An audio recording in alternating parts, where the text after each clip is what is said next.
Scholars Association. We have a wonderful program for you this evening. We're so happy that you're here from San Antonio, if that's where you live, from the greater Texas area, outside of Texas in the United States, and those who join us from around the world. We have our meetings on the first Wednesday of every month, and we are delighted you're here tonight and hope that you're here in the future. Tonight, we're going to lead off with a story by Janet Dorfman. And without any further delay, Jane, would you give us a few words about your background and what you're going to be telling us this evening? Oh, sure. Thank you. I'm kind of an interloper. I'm coming in from Maryland. And that's the one good thing about this pandemic is that you get to see people from all over. And I regularly go to tell stories and listen to stories and music in Northern Ireland. And that's really gotten me through this whole thing. So this is a story I've been telling for a while, and it takes place back in the before days when we could still travel and go in airports. So about spring before last, I was going down to North Carolina, and I was at BWI Airport, and I had just gotten through security. I was putting my shoes back on, and I looked down at my feet, and there was a little beagle face, an elderly beagle. She was kind of gray around the muzzle. She was looking up at me and smiling the way beagles smile. And when I looked up behind her, there was this enormous man in a flak jacket that said DEA, Drug Enforcement Administration. And he had a belt full of zip ties and walkie-talkies. And he said, "Sadie here has detected something of interest in your bag. Will you please come with me?" So I stood up and I pulled up the handle on my little suitcase and I followed him, but slowly, because she was an old dog. We went up to one of those doors that says, "Authorized personnel only, alarm will sound, do not enter." And he keyed us in. And if you've ever wondered about those places, they are nowhere near as nice as the airport. Fluorescent lights, a long linoleum corridor, and a bunch of steel doors with little windows that could have shut up an entire drug cartel. Well, he ushered me into one of those doors and told me to put my suitcase up on the bench, open it up, and keep your hands in sight at all times. So I unzipped my suitcase and Sadie came over. She was looking happier than ever. She sniffed through my suitcase. She drooled on my nightgown. She drooled on the shirt that I had actually ironed, but she zeroed in on my travel kit. Now, I have to tell you that I had recently started using CBD ointment, that stuff derived from marijuana, for some joint problems. And when I bought the stuff, it was a store, it was full of construction workers because they do a lot of damage to their bodies. And one of them says, I got to pass a pee test every month. No, said the salesman, this stuff is so far from the plant, it's undetectable. But I don't think they had tested it on beagles. Because Sadie zeroed right in on that. And rather than let her rummage through the whole thing, I opened it up. I took out the little jar. Now the stuff I had comes in a can, kind of like an old-fashioned shoe polish can, but it's heavy and it's so expensive that I had scooped out a little bit and I'd put it in the tiny jar that came with my travel kit. So I took the lid off and I held it out to Sadie, and she smiled even bigger and she wagged and she opened her mouth up really wide. She ate the jar. "Drop it, Sadie, drop it." She did not drop it. The man tried to force her mouth open with his fingers in the corners, but she was not having any of that. And then she gave an enormous gulp and she swallowed the jar. "What was in that?" And I said, "CBD ointment." And the man looked like he was about to cry, and he picked up Sadie and he clutched her against his chest and he ran out in the hall saying, Tina, I need you." And he didn't come back. And I had a plane to catch. So, they'd never taken my name and the evidence was gone, at least for the time being. And it really is perfectly legal. So I closed my suitcase, I pulled up the handle and I went off down the hall. But I had been under a lot of stress when I went in, and I wasn't sure which way to turn. And I have a little problem with left and right anyway. So I just headed off in one direction. And I began to pass doors that I had not seen before, doors labeled knitting needles and nail clippers, and another whole room of shampoo and conditioner. But finally, at the end of the hall, I saw another one of those do not enter doors, and I pushed through it. And the alarm apparently only sounds on the way in. And I was a ways from my gate, but I could follow the numbers, and I began going as fast as I could, pulling my suitcase behind me. And when I got to the gate, it was empty. But the staff was waving me on like I was coming in from a race, and they scanned my boarding pass, and I ran down the gangplank to the airplane. And I got on just as I heard the pilot telling the staff to arm the doors for takeoff. And I found a seat, and you will not believe this part, but there was still room in the overhead for my suitcase. And I was so pumped up, I lifted that thing over my head and I slammed it in and slammed the door. And then I sat down, and I did not make eye contact with anybody because I had just been hauled away by the Drug Enforcement Administration. And I wish Sadie well, she had some pain in her little paws or her back, I hoped it would help. But I didn't know the end of the story until I got down to North Carolina, and I was unpacking some things and hanging up my shirt in the hotel room, and I turned on the news. And you know how they put those little funny stories in between all the grim stuff, just to keep you going. And I heard, drug sniffing dog in Baltimore swallows the evidence, seems to have discovered the fountain of youth. And there was Sadie. She was frisking around like a puppy, with her head down and her tail up in the air. And when her handler held a little dog treat up over her head, she got up on her hind legs and pranced around like a circus dog. Well, this stuff has not really worked for me yet, but I have hope.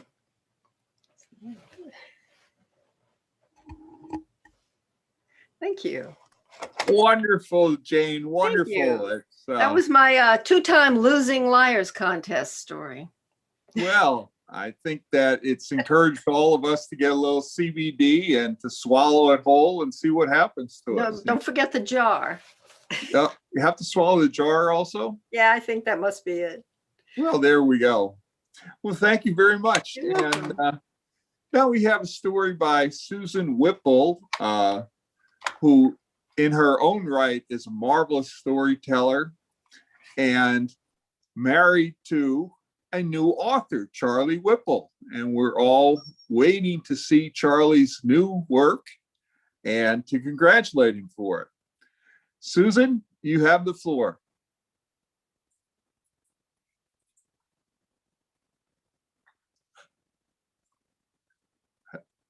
Did we unmute Susan? Got it. Can you hear me now? Yes, we can hear you now. Okay. When I first came to live in San Antonio many years ago, it was an enormous culture shock for me in many ways. Of course, it was the weather. I didn't mind the heat because I came from upstate New York and I was sick and tired of the cold and the long winters and the snow. But also I noticed that people dressed differently. They wore colors all year long. It was delightful. And their speech was a little slower and differently modulated. And everybody here said, y'all come back now here. Even the food was different. A barbecue where I came from was if somebody invited you over, they said, come for a barbecue. And what they did was they cooked steak and hamburgers and hot dogs on the grill, and that was it. And Mexican food, we didn't have Mexican food in upstate New York in those days, but I became acquainted with it, and especially the Tex-Mex that is here in South Texas. Except for those jalapeno peppers, they were fire in my mouth. But I came to like all of it after a while. When I think about jalapeno peppers, I think about what happened with my friend. He arrived in San Antonio to take a job, and it was the first few days and he was getting acquainted with his coworkers, and they were all telling him about Tex-Mex food. and how spicy it was and how hot it was. And after telling him all that, it was a number of days later that they invited him to go out for lunch with them at Pancho's Mexican buffet. So they all went. And while he was in the buffet line, his coworkers on either side of him were telling him about the different dishes that they were passing, and he helped himself to whatever he liked, till he got to a great big bowl of jalapeno peppers. And he said to the man on his left, "Are these hot?" And without missing a beat, that man said, "Nah, they're not hot." But he could hardly suppress a smile. Well, my friend took 4 of those peppers on his plate.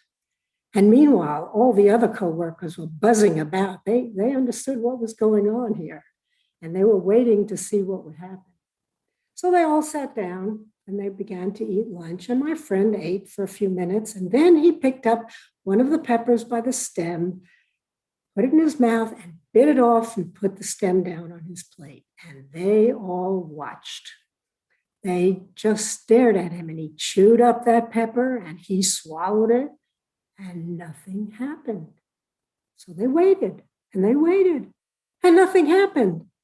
His face didn't get red. There were no tears coming out of his eyes. He didn't gasp for breath. There was nothing. They couldn't figure it out. They started eating again.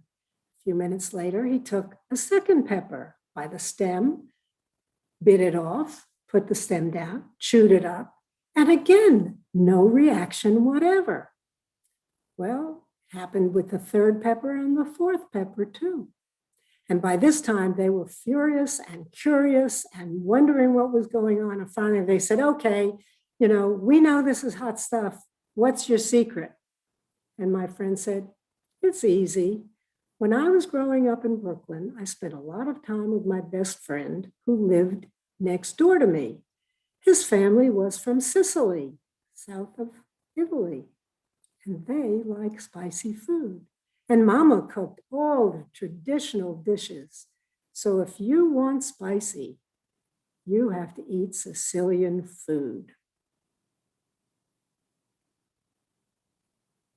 Thank you. Well done. Well done. Thank you. Now we're moving on to one of our younger members who is going to tell us a story. And then we'll see him again later on in the proceedings when he tells us about a recent conference that he went to. But first, we're looking forward to hearing his story. Nathan Holinar, the floor is yours. Okay, do we have him unmuted so he can tell us the story? Yeah. One of the exercises. Okay, Thank Nathan, you. it's all yours. Okay, thank you. One of the experiences of the conference was to come up with our own different version of the 3 Little Pigs. We had a couple of minutes to do this, and here's what I came up with. Now, you probably all know the story of the 3 Little Pigs, but have you heard the story of the 3 Little Fish? Well, it goes like this. Once upon a time, way out in the ocean, there lived 3 fish, and they all decided to swim out and seek their own fortunes. The first fish made his home in a coral. The second fish made his home in a sunken treasure chest. And the third fish made his home in a sunken ship made of steel. And they were all perfectly fine until one day, a big, hungry shark came swimming by looking for fish to eat. First, he swam up to the fish living inside the coral, and he said, little fish, come outside and play with me." Now, the fish knew a shark when he saw one, and he said, "No way, man. Yeah, I know what you have in mind. You're planning to eat me." This made the shark furious, and he chewed up the coral reef into pieces. The first little fish swam for his life. He swam and swam until he came to his brother, living inside the treasure chest. And he said, dear brother, watch out. There's a shark coming looking for us. And sure enough, the shark had followed the little fish to the treasure chest. And he said, little fish, come outside and I want to be your friend. But the two fish said, no way, man, no way. You're mean and stingy. Again, the shark became angry and he chewed up the treasure chest to pieces. Gold coins and jewelry went flying in all directions. The two little fish took off swimming again. They swam and they swam until they came to their third brother living inside the sunken ship. And they said, oh, dear brother, watch out. There's a big hungry shark coming after us. Please let us stay with you. And the third fish said, sure, you're welcome to stay with me. And sure enough, the shark followed the fish to the ship.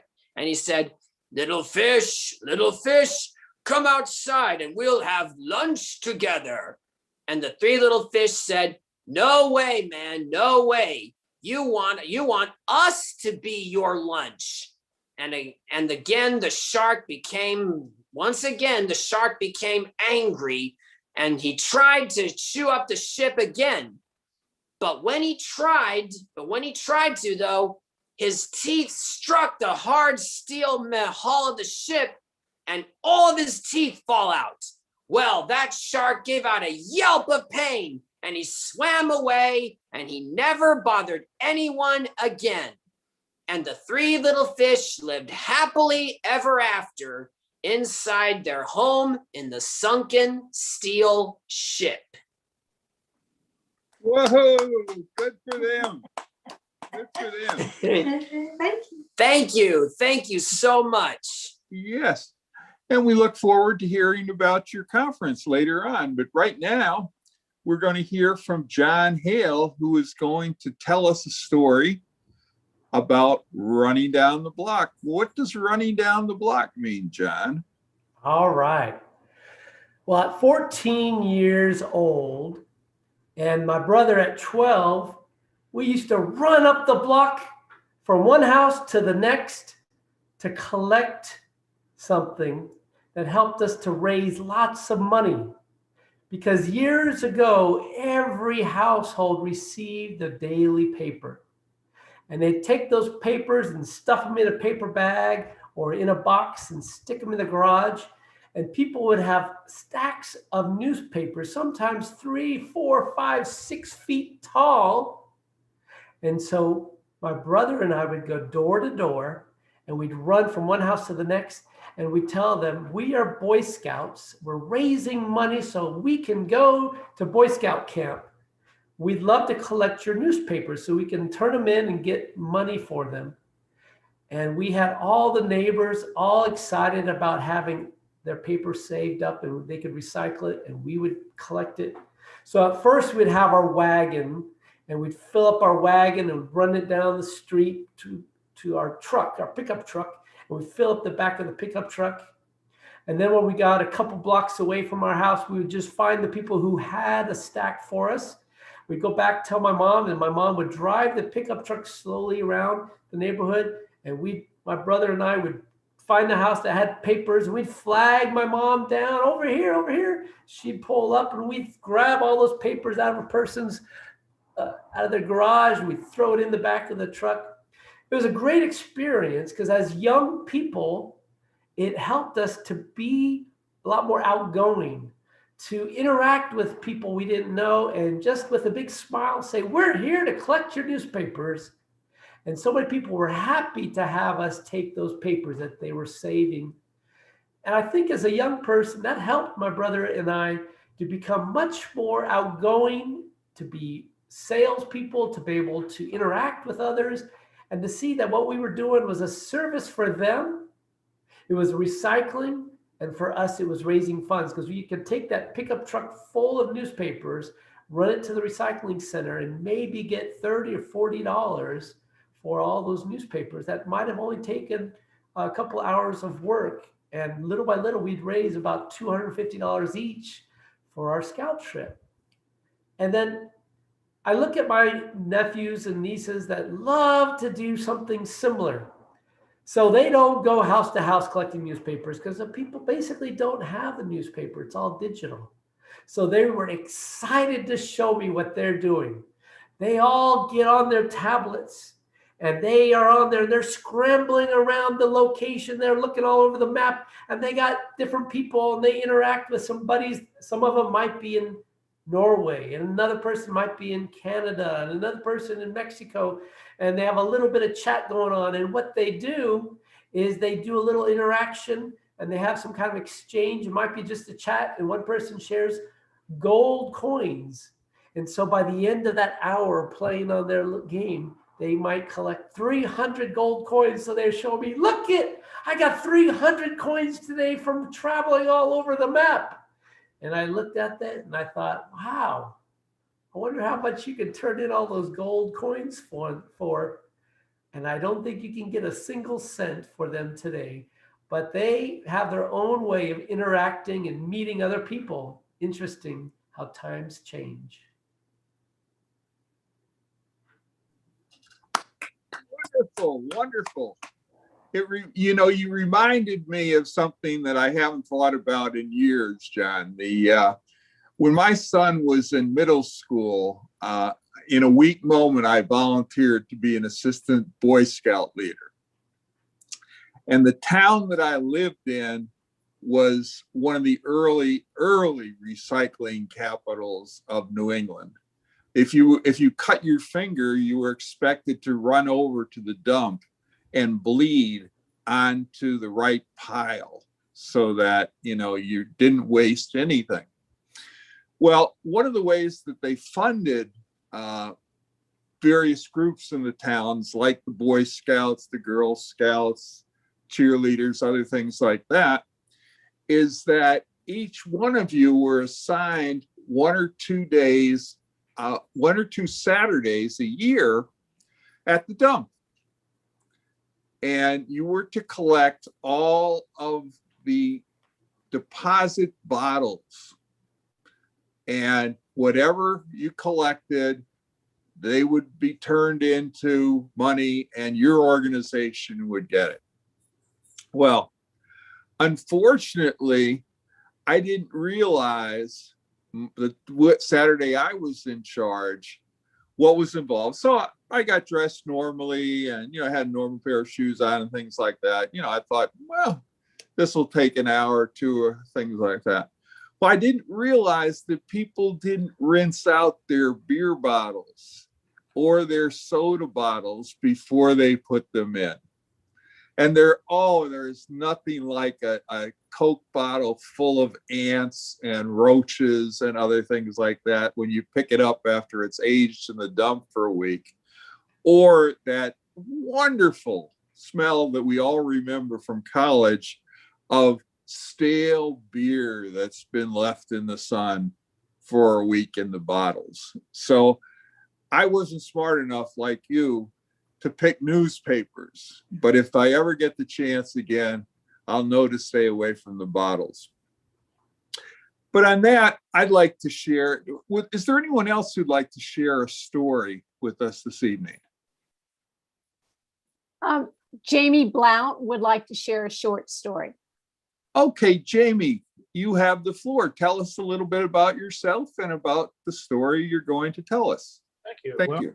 I'm going to tell another airport story, maybe not as exciting as the one Jane told, but an airport story nonetheless.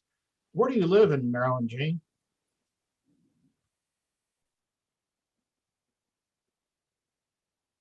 I am right outside of DC in Bethesda. I grew up in Baltimore, Maryland. That's pretty much my home. Yeah, If you I will. love Baltimore. Yeah. Yeah, okay. I was just curious, but anyway. So anyway, I'm going to tell another airport story. I'll try to be as brief as I can before I start. I lived in San Antonio for almost 20 years and was a member of your club for a few years up until 2016. I relocated from San Antonio to Hendersonville, North Carolina, where I currently live. And I received an email, I think, from Jane McDaniel 2 or 3 days ago. And I thought, wow, I'd like to get involved with the club again. So here I am. And I know the COVID situation is getting better, but I hope this will continue in a Zoom format so that I can join you from time to time when I'm free. So anyway, I lived in Europe for collectively about maybe 5, 6, 7 years over time. And for my first stint in Europe, I was living in Hungary. It's a small country in Central Europe, as I'm sure you know. I was there for 2 years, and my first year there during Christmas was not a very happy experience. I learned the hard way that in Hungary, Christmas is very, very, very much a family experience.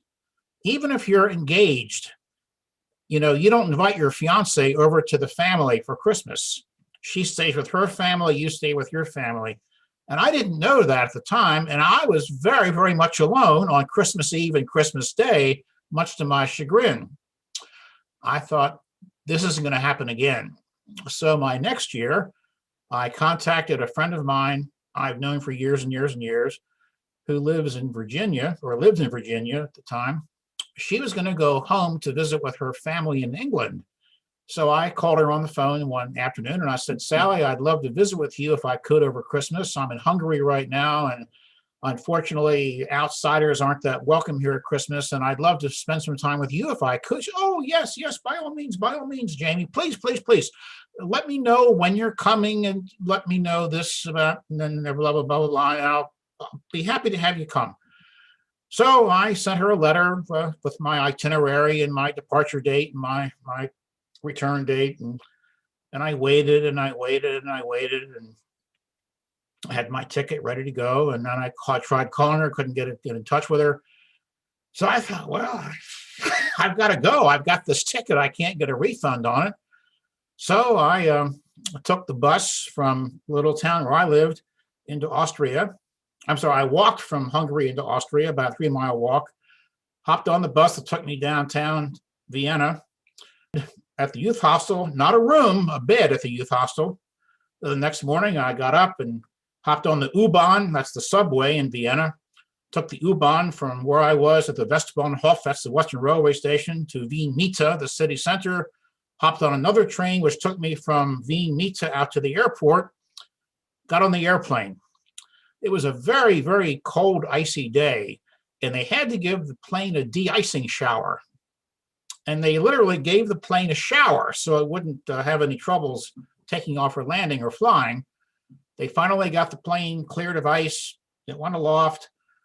And then we received word that because of the de-icing, the plane was delayed. And that those of us who are getting connecting flights, don't worry. We've told them, we've told them who you are, where you want to go. They're going to hold the plane for as long as they can. So please don't panic. Well, that was the least of my concerns. You know, where am I going to stay? What am I going to do? I wanted to spend time with my friend Sally, but I guess she's not available or whatever. So anyway, I got my bag at the airport, and I went to passport control, and I went to customs, etc. And this Englishman who worked in, I think he was in passport control, asked me a few questions, and one of which was, where will you stay in England? And I said, I don't know. He said, you don't know? I said, no, I don't know. This is most unusual. You have no idea where you're going to stay? And I said, no, I'm sorry. I had hoped to stay with a friend of mine and her family, but that's not going to happen. But he said, but you have no idea on earth where you're going to stay. And I said, no, I don't. Well, this is most unusual, most unusual. So I said, well, would you care to see my return ticket? He said, yes, I would. So I took up my return ticket and showed it to him. He said, well, again, this is most unusual. You're here for England for Christmas and you have no idea where you're going to stay. And I said, well, I mean, there are lots and lots of hotels and youth hostels, bed and breakfast. I'm sure I'll find a place to stay. But he said, again, this is most unusual. I think he was really trying to shake me down. And he was very suspicious of what I was up to. So I just said, well, this is the best I can do right now. I had hoped to spend some time with a friend of mine, but that's not going to happen. And so I have to find a host. And I said, well, okay, but again, this is most unusual. So he handed me back my passport and my ticket and so on and so forth. And then I walked from there into the main concourse of the airport. I heard an announcement on the PA system. If there is a Jamie Blount in the airport, would he please report to the information center immediately? Again, if there's a Jamie Blount, please report to the information center in the airport immediately. So I went there and spoke to the lady at the desk. Oh, she said, yes, your friend Sally called. Here's her phone number. She wants you to call her right away. Well, I was just overjoyed. So I found a pay telephone. This is back before cell phones, et cetera. Found a pay telephone, called her. She said, Jamie, the letter you sent me with your itinerary arrived the day before I left to come to England for Christmas. She said, yes, you're welcome to come stay with my family and me. So what I recommend you do is take a coach. In England, a coach is like a Greyhound bus. Take a coach and get off at such and such a place, and I'll meet you there at that station.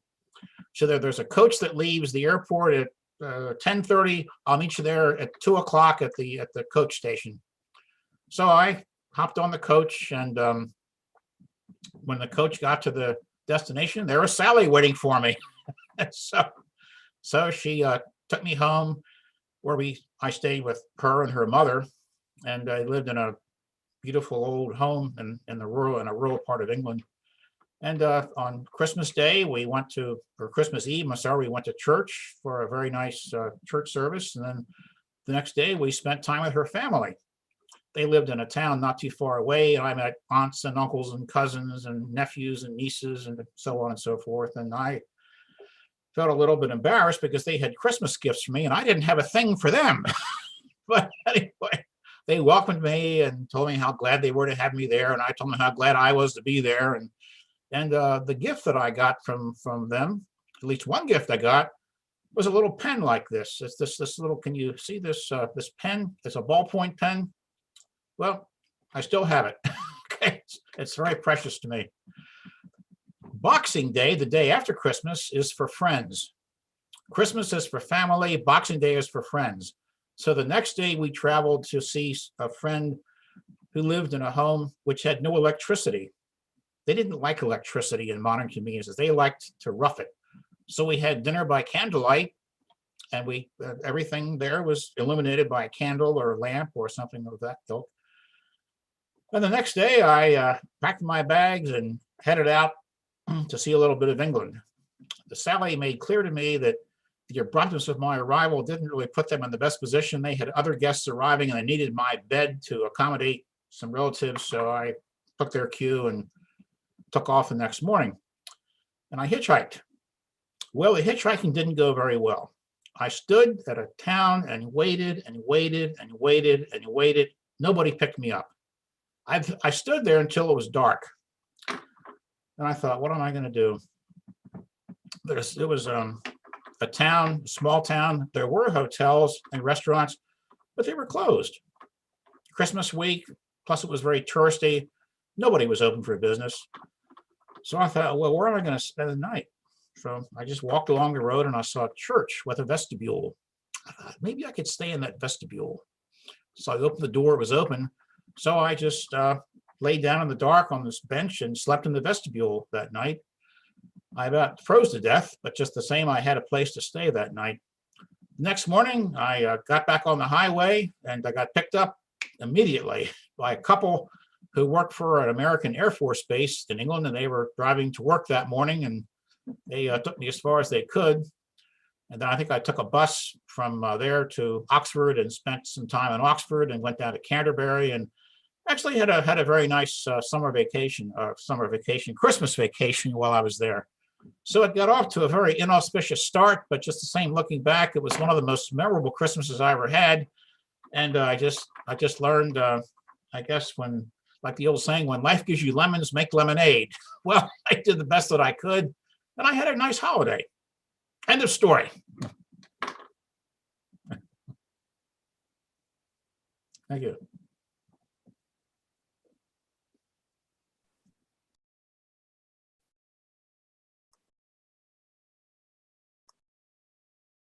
John, I'm going to ask. Yep. Can you hear me? Yes. Yes. Oh, okay. Again, is there anyone else that would like to join us in telling a story this evening? Okay. Well, I have one that I'd like to share with you. It's we've all suffered the same 2020 together. And one of the things that was most difficult, along with everything else that happened, was the isolation. Okay. And we knew on one level that the isolation was necessary. If we were going to get through this, we had to stay the course, we had to fulfill our duty, and sometime in the future, we would be rewarded for that. But it went on day after day after day. My own brother only lives 2 miles away, and I didn't see him physically for a year. We visited on Zoom every day.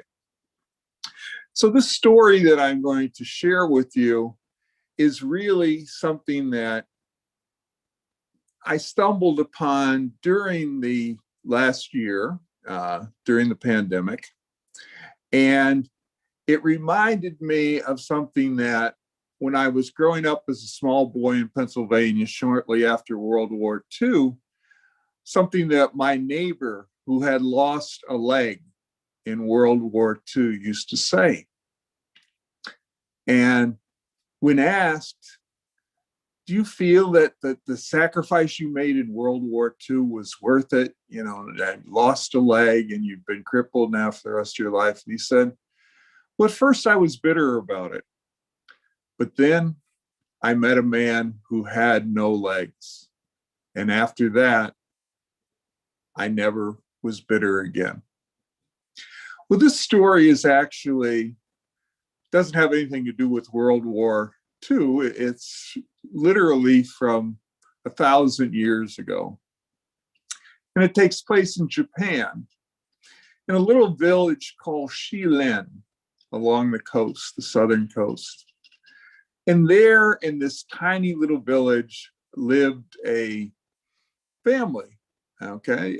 Father's name was Tai, mother's name was Miko, and little boy's name was Bamboo, of all things. And they were very poor, but very proud. The father was the caretaker of the local royal cemetery. And he was very conscientious about making sure that the cemetery was well kept up. And even though people of his class were not allowed into the cemetery, he was, because he was the caretaker, but poor people were not allowed. But his son Tai would stand out in front of the house and he would watch and feel the thunder of the big horses' hooves when the royalty would come to visit the cemetery, and he would see their gold and their silver hanging from their breastplates, and he would say to himself, oh, someday I hope to be able to do what rich people are able to do. Well, he had been warned repeatedly by his father not to follow them because then he would look like a beggar. And he was warned again repeatedly never to go into the cemetery because poor people, people like them, were not allowed in there. But to a 12-year-old boy, if you want to get him to do something, the easiest way to do it is to tell him not to. So one night, Tai snuck into the cemetery and he went to the grandest mausoleum that was in there. And the door was open a crack. So he stretched his neck as close as he could. He looked inside, and even from where he was, he could see that it was magnificent, that there were beautiful hangings and carvings all over this mausoleum. And he inched closer and he could see a little bit more. And finally, he was unable to contain himself and he snuck in to the mausoleum through the partially open door. And when he got in there, he was overcome with the beauty. But as he was looking around, all of a sudden, he heard a voice. Who is in there? Who is that? and he recognized the voice as that of his father, and he thought, oh, I'm in so much trouble. And he looked around him, and there at one corner of the tomb was this huge stone turtle. And the turtle had a slab on it with scripture written on its back, strapped to his back as if it were a backpack. But the turtle was huge, and the turtle was gray and absolutely immobile. So Ty jumped under the turtle to hide and saw his father's boots out on the other side and figured, oh, you're really going to be in trouble this time. And his father then yelled out, ah, I've got you now, I've got you. And poor Ty's heart almost completely stopped when he looked, and his father was holding up a mouse. And his father said, I won't put up with you anymore. I'm taking you outside, and you'll never get back in here again, you mouse, you. So out went his father with the mouse, and Ty began to breathe again. Well, just as he began to breathe again, he heard, in back of him, he thought, he jumped a foot. What could it possibly be? Oh, you were so scared when your father went after that mouse that I thought you were going to take a heart attack. And he looked back to see who was talking to him. And it was this turtle, this stone turtle. There's scripture on its back. And I said, how can you talk? You're not supposed to talk. And he said, no, I guess I'm not supposed to, but I do. And I've been here for so long. And he said, what do you mean you've been here for so long? Well, long time ago, the old king put me in charge of guarding these scriptures. And that's many decades and hundreds of years, and maybe thousands of years ago that I have been here.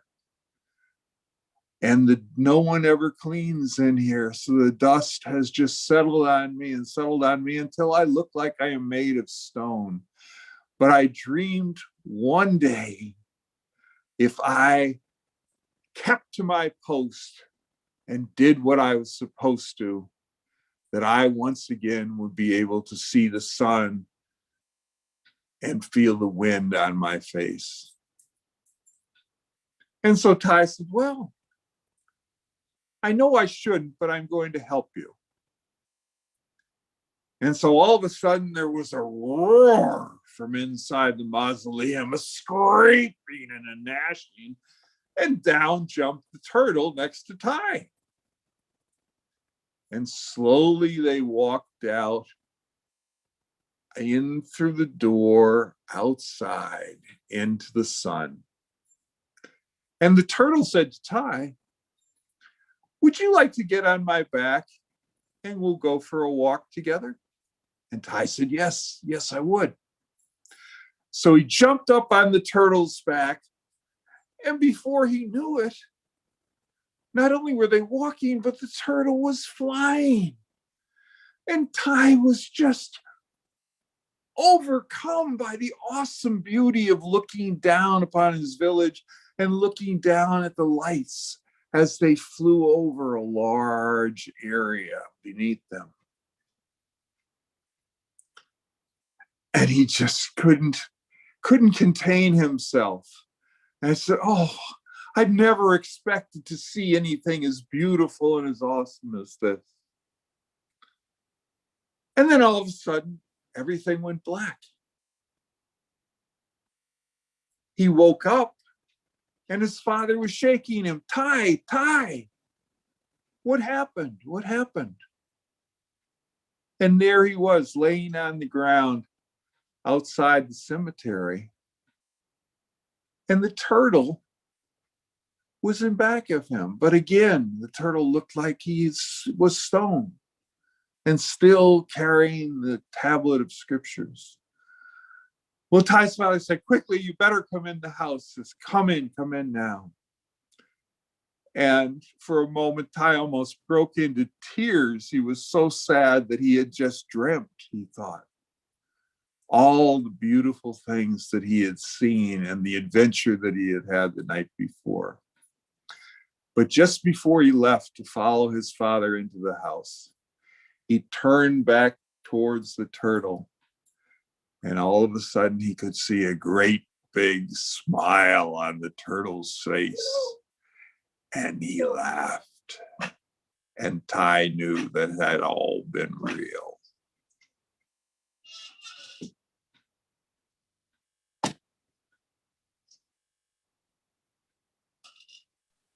That was amazing. John, Pam Pipkin would like to tell a wee tale, a very short tale also. Very good. Well, please do.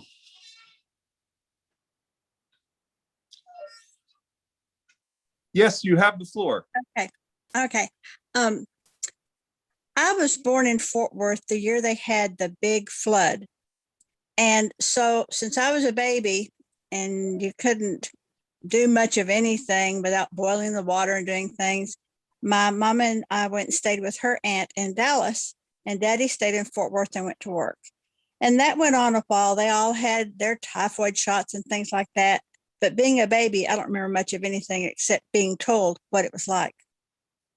2.5 years later, my brother was born in the middle of the drought. It didn't rain for 40 full days. Everything was dry and blowing away. We had dust storms instead of rainstorms, and it was awful. Now, I remember hearing my mom say 1,000,000 times that if Michael was awake, he was making noise, and he was the hardest baby to ever put to sleep. Well, one day she'd gotten him down for his nap, and I was in my room playing, and I heard something on the window, and it was raindrops. And I ran back to the baby's room, and I shook the crib, and I woke him up. And Mother had a fit. What were you thinking? It took me forever to get him to sleep, and now you've waked up the baby.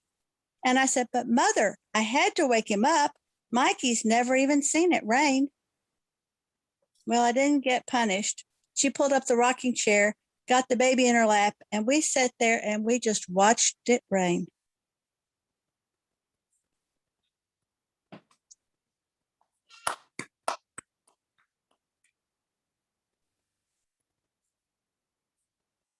Okay. Short version. Yeah. Okay. Nathaniel, are you still with us? Nathaniel Holinar.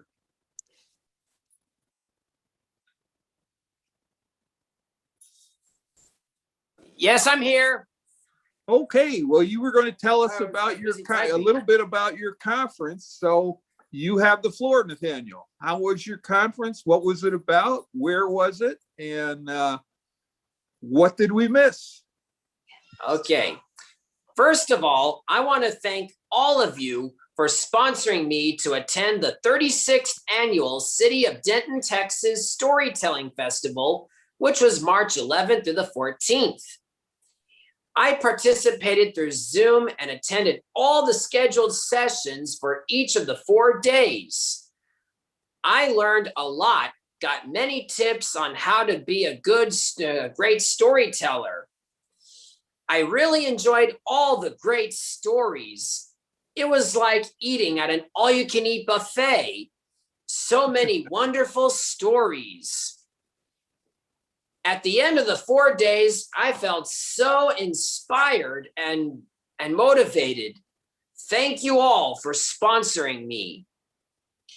Here are a few of the things I learned. First off, storytellers should make the story their own. You can change it up, maybe change the words, change the characters, or change the ending, etc.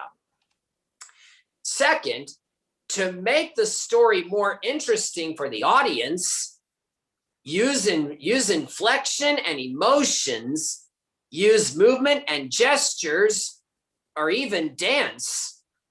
Use different voices for the different characters, and you can use puppets and costumes, etc. I learned that a good storyteller is like a good tour guide. You lead the audience through the story and bring them back safely. I learned that words are powerful, stories are powerful, and the choice of words is so important. So important. Thank you. Think about the choice of the words you use and the power of the stories you tell. Most of all, storytelling is like acting without a script. Show your personality, and most of all, have fun. And as a final thought, I learned to remember this, that facts fall down, but stories are stored and carried on. Yay. Very good, very good. Well, we're all delighted tonight to have such good storytellers and great storytellers and wonderful insights from Nathan and others. And we hope that you will join us once again when we meet next month, the first Wednesday of the month, even if the COVID pandemic is over sometime this summer. We are going to continue on Zoom, even when we hope to meet you all in person from time to time. But the Zoom has been able to bring many, many people who aren't able to come to San Antonio to share with us and to really refresh us with their insights, their own stories, and their own personalities. So once again, it's been delightful to have all of you here this evening. We hope you'll join us again, and please stay safe out there. Good night. John, Yep. I actually have a really short wee tale. Can I end it with that? Oh, I'm sorry. No, that's okay. We have about 8 more minutes, so I thought I could tell a really short tale. Okay, you're on, Sue. Okay. All right. Well, this is truly a wee tale, and it's from Ireland, and I thought I'd try it out. I've adapted it a little bit. It's called Shortening the Road. The little one finally got to visit his grandparents. Everyone had their COVID shots. There was a lot of hugging going on. But the grandson noticed that his grandfather must have had an accident because he was limping pretty bad. Well, Gamps, as he liked to be called, explained to him that he had a hip replaced and let his grandson hold on to it and whatnot. And the most important thing that Gamps had to tell his grandson is that he was told he had to exercise to make sure he would get back to normal so he could run those races with his grandson once again. So that night after dinner, the two men, the young boy and his grandpa, they went walking on the dirt road, and it didn't take long, but Gamps turned to his grandson and said, "Would you mind shortening the road a little bit?" Well, his grandson looked at him and thought about that, and he decided to take as many steps as he could. He walked as fast as he could up that road and back down to his Gamps, and up that road and back down to his Gamps. And Gamps looked a little frustrated and said, "Grandson, you go on home. You tell your grandma I'll be there soon after." Well, that's exactly what he did. And young boy, he came, and his grandmother asked, "Well, what happened to Gamps?" And his grandson said, "Well, Gamps is going to be back in just a few minutes. He told me to go on ahead." And sure enough, Gamps came in a little frustrated, holding on to the door and then holding on to his hips. And finally, when everyone settled down before bed, they were sitting around the fire, and Gamps and Grandma and his grandson we're telling tales and singing songs. One of the favorites was that fox went out on a chilly night. The fox went out on a chilly night, prayed for the moon to give him light for many miles to go that night before he reached the town. Oh, town, oh, town, oh, many miles to go that night before he reached that town. Oh boy, that grandson was stomping his feet and clapping his hands. They had the best time. Oh, the walking catfish was one of his favorite tales that his Gamp told. Oh, it was so wonderful. Time to go to bed. Oh, where did the time fly? Of course, the grandson didn't want to go to bed, but he knew he had to. Said his goodnights. The next day went on well, went to school, came back, had a wonderful dinner together, and Gamps and his grandson went again on another walk. Gamps was the one who said, you know, I need you to shorten the road for me, grandson. Well, grandson thought about that again. And so he ran as fast as he could. He raced and raced and raced all around his Gamps. And Gamps said, you go on home now. You tell grandma I'll be home in a jiff. Well, grandma, she waited. And sure enough, Gramps got home eventually. But it was a grandson that talked to grandma and said, I don't understand why he's sending me home. Every time he says, shorten the road, I do what I can to shorten the road. I walk fast and I ran, but I don't know. His face tells me he's not too happy. Grandma put a smile on her face and she said, you know what your Gramps is trying to tell you? He wants you to tell a story. You know, he wants time to go by and you could sing a song, tell a story. You can do a little dance, tell a poem, whatever. He just wants you to pass that time on, and believe it or not, magically, the road is shortened.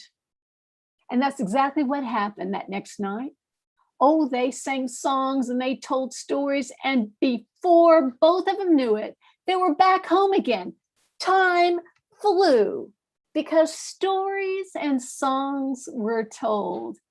Just like I led you up this mountain, all of you, time just flew by, didn't it? Telling that tale. Thank you very much.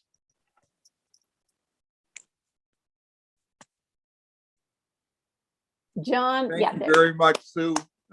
Once again, we can see why you're the wonderful, masterful storyteller that you are. Everybody's been wonderful. Oh my goodness. Thank you, John, for being our fantastic MC. It's just been a delight. I hope you can do it again. I certainly would love to. But we'll see you all again first Wednesday of next month. Enjoy. Bye-bye. Bye, everybody. Bye.